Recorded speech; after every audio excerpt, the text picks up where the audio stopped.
banget loh perempuan yang bertahan sama pacarnya yang kategorinya nggak baik itu hanya karena dia merasa dia udah nggak berharga, dia udah nggak perawan. Halo guys, welcome to my channel. Untuk kamu yang pertama kali datang ke channel ini, perkenalkan aku Ayu. Channel ini akan ngebahas putar soal hukum ataupun solusi tentang kehidupan.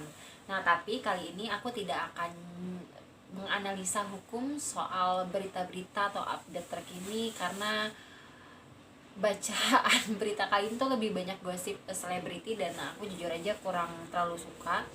Aku lebih suka tuh kayak nganalisa soal hak asasi manusia, hak perempuan dan anak-anak. Nah, karena aku sukanya isu-isu kayak gitu, kali ini aku akan share soal cerita tentang perempuan. Nah, untuk kamu yang punya masalah serupa, mungkin jawabanku bisa menjadi inspirasi untuk kalian mengatasi masalahnya. Nonton filmnya sampai habis ya. Iya. Langsung aja ya guys, kita baca soal perempuan. Jadi ceritanya kayak gini. Saya perempuan usia 21 tahun. Saya sudah tidak perawan karena pacar saya memaksa saya untuk melakukan hal dosa tersebut. Oke, berarti dia mengalami kekerasan kekerasan seksual, kekerasan dalam pacaran. Jika tidak saya lakukan, ia akan marah dengan saya. Ya, sebenarnya dari awal saya sudah ingin mengakhiri hubungan dengannya, tapi saya masih menyayangi dia. Oke, berarti kondisinya perempuan ini tahu kalau pasangan ini tidak baik, tapi dia itu bahasanya ketergantungan lah, takut dan ini menurutku hal yang wajar. Banyak banget perempuan-perempuan yang mengalami hal itu. Jadi dia sebenarnya udah tahu kalau pasangannya udah nggak baik, tapi dia kalau mau ninggalkan kayak masih sayang dan lain-lain. Saya berpacaran dengannya hampir 3 tahun. Lumayan cukup lama. Dia serius dan dia berjanji akan bertanggung jawab. Tetapi dia hanya tamatan SMK. Dia sudah bekerja sebagai karyawan swasta, hanya belum pegawai tetap. Dia 5 tahun lebih tua daripada saya. Berarti tadi usianya 21 tahun, berarti dia cowoknya usianya 26.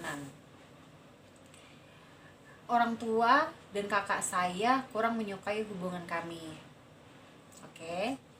Mereka berharap minimal D3 atau S1. Mereka ingin saya mempunyai masa depan yang cerah dengan suami yang mapan. Oke, wajar.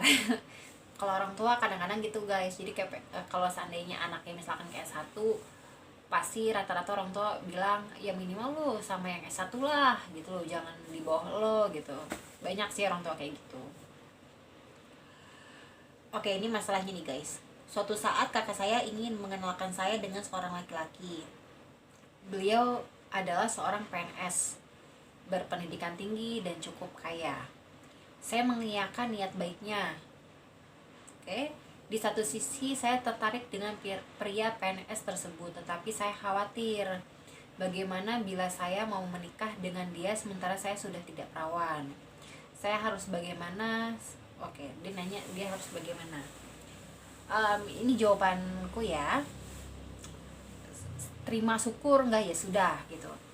Tapi gini guys, kalian tuh kan merasa nih, banyak perempuan yang merasa bahwa ketika dia sudah tidak perawan, dia kayak sudah tidak berharga gitu kan. Tapi kalian tuh mesti tahu, banyak juga laki-laki sebenarnya yang udah nggak perjaka tapi pura-pura perjaka. Kalau saranku sebenarnya kamu punya dua pilihan. Pilihan pertama adalah kamu jujur di awal kalau kamu sudah tidak perawan. Pasti setiap pilihan ini ya, ketika kamu ngomong, kalau kamu ngomong kamu udah nggak perawan, bisa jadi dia nerima, bisa jadi dia nggak terima. Itu yang pertama ya. Terus kalau kamu nggak jujur, bisa jadi nextnya dia tahu, bisa jadi dia nggak tahu. Kenapa aku bilang kayak gitu? Gini, kalau seandainya kamu jujur, kan bisa jadi dia terima, bisa jadi dia juga nggak terima.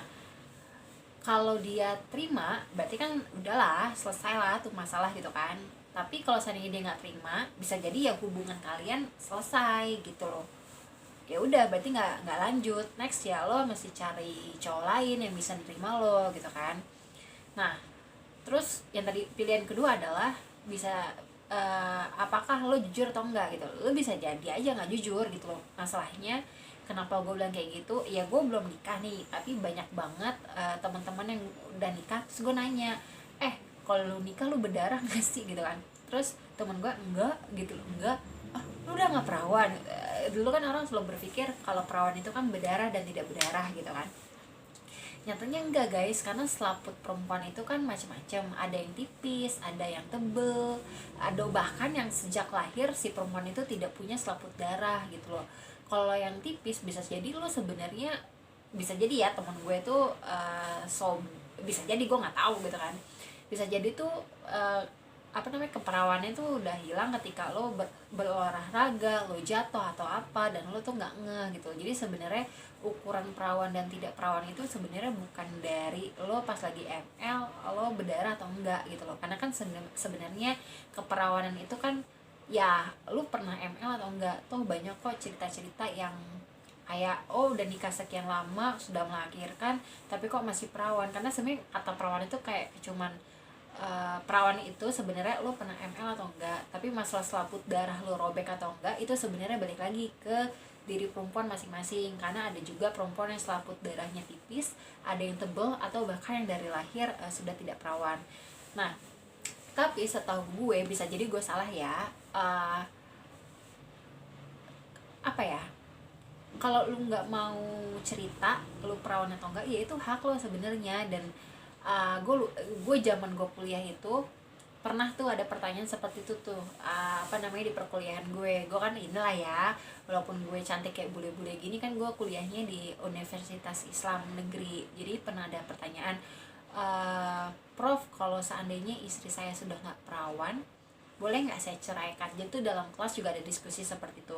Nah, profesor gue bilang kayak gini, ya selagi lu gini, dia bisa cerita perempuan itu ketika dia menikah, ya anggapnya adalah dia perawan gitu loh. Jadi lu tidak boleh menceraikan istri lu hanya karena ketika lo berhubungan seks pertama kali sama dia nggak berdarah. Karena asumsinya adalah semua perempuan itu perawan, dan lo nggak bisa mengukur apakah perempuan itu perawan atau tidak dari selaput darahnya. Nah, tapi terlepas lo mau ngaku atau enggak, konteks gue di sini adalah banyak banget loh perempuan yang bertahan sama pacarnya yang kategorinya nggak baik itu hanya karena dia merasa dia udah nggak berharga, dia udah nggak perawan.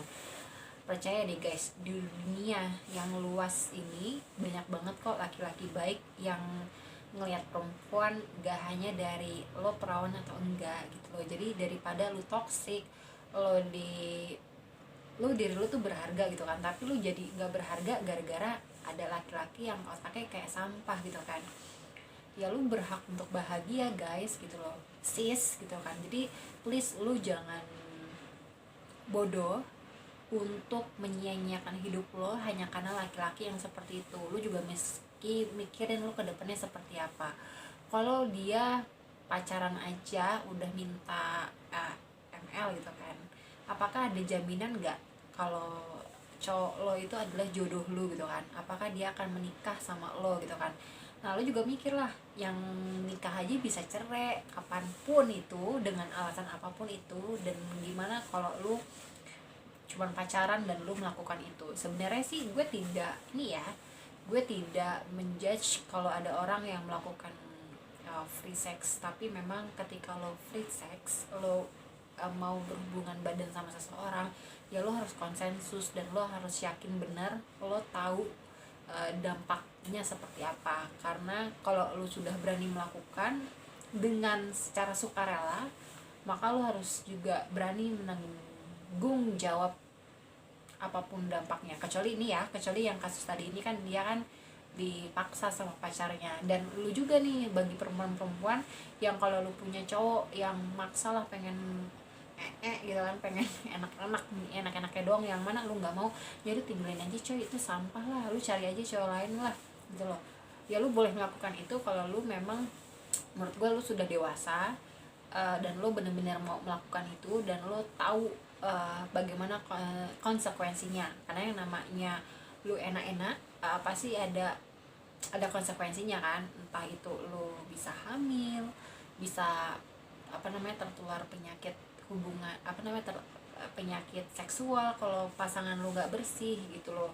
Tapi yang pasti kan ketika lo melakukan hubungan seksual, secara batin lo harus siap gitu loh. Jadi lo nggak trauma, lo nggak nyesal atau kayak gimana, dan lo harus berpikir berulang kali lah ya gitu loh. Karena ya jangan sampai nyesel ini, karena banyak banget perempuan-perempuan yang merasa pacarnya duluan gitu dan dia mau melakukan itu, tapi ternyata akhirnya mereka nyesel dan jadi bucin gitu loh. Dan akhirnya mereka ketika bucin lebih menyakiti dirinya sendiri, padahal sebenarnya di luar sana masa depannya tuh masih panjang, banyak banget laki-laki yang lebih baik yang mau sama dia gitu.